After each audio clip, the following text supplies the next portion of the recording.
આપનો પરિચય વડીલ? મારું નામ સિંગડા સંજય, હું હાલ તારા માર્કેટિંગ યાર્ડમાં ચેરમેન તરીકે સેવા આપું છું.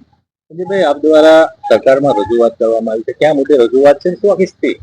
હવે રજૂઆતની વાત કરવામાં આવે તો જે પશુ દવાખાનું જર્જરિત હાલતમાં છે, ગીર સોમનાથ જિલ્લામાં જે પશુની પાયાની સગવડતાઓ છે કે ભાઈ જે જીવલેણ બીમારીના ભોગ બનેલા પશુ માટે લેબ ટેસ્ટિંગની સુવિધા નથી.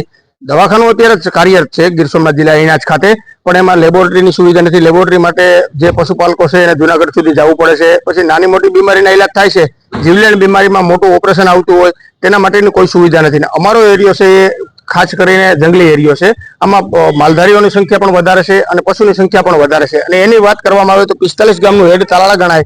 એનું જે પશુ દવાખાનું છે તે પણ ખૂબ જર્જરિત હાલતમાં છે અને સ્ટાફ પણ 3 જ જણાનો છે, જે પશુની સરખામણીમાં ખૂબ જ ઓછો કહી શકાય. બીજી વાત કરવામાં આવે દવાનો સ્ટોરેજ, જે પાયાની સગવડતાઓ તે પણ અહીંયા જણાતી નથી પ્રાથમિક તપાસ કરતા. એટલે અમારી ગવર્મેન્ટમાં એવી રજૂઆત છે કે ભાઈ ગવર્મેન્ટ પશુ પ્રત્યે આટલી બધી જાગૃત હોય તો તાલાળું શા માટે પસાર રહી જાય? એટલે તાલાળા તાલુકાને સત્વરે ગ્રાન્ટ ફાળવી અને જે કાંઈ પ્રોસેસ હોય એ કરી અને સત્વરે બિલ્ડિંગનું નવીનીકરણ થાય અને ઝડપથી પશુપાલકોને લાભ મળે એવી માનસરની ગવર્મેન્ટમાં અમારી અરજ છે.